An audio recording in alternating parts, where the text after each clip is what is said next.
The invitation to work with NISAD and the Trust was an intriguing invitation. I definitely wanted to be involved, just to, you know, interpret people's stories into an artistic form, and to never let these stories die, because they're just part of our history and they shouldn't be forgotten. I believe that stories do change the world, and telling stories is incredibly important. So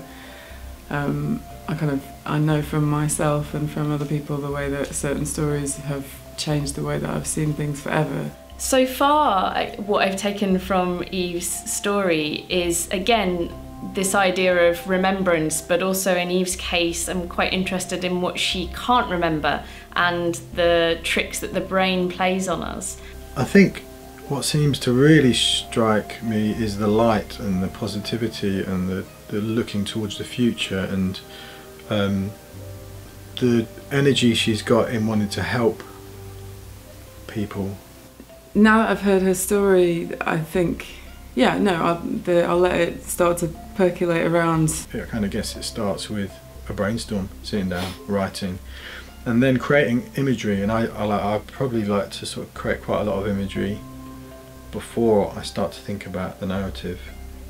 So to anyone that wants to get involved with the Memory Makers project, definitely do. It's just so inspiring and wonderful to be a part of, just to get people's stories out there and to represent them creatively, you know, and to create this big positive response that, you know, it's a big human emotional story and journey, and, you know, everyone should be involved in it, so please do take part. I suggest they begin by putting down everything they know, just anything that they think they know. Put it down, have another look, think again, and then see what you see.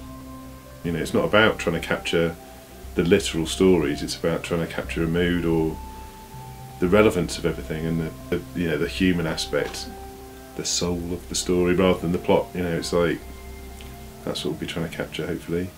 Find the thing that interests you, whether it be a detail or a feeling, and don't try and cover everything. It's such a huge topic and such a huge set of stories with so many different angles. I would say if you want to find a way in, find one detail, find one feeling that particularly resonates with you, and pursue that line, see where that takes you. Make it a personal response, try and steer away from a template of what you think this story should be about, or the beginning, middle and end, that, you know, just could be something very small that relates to your life.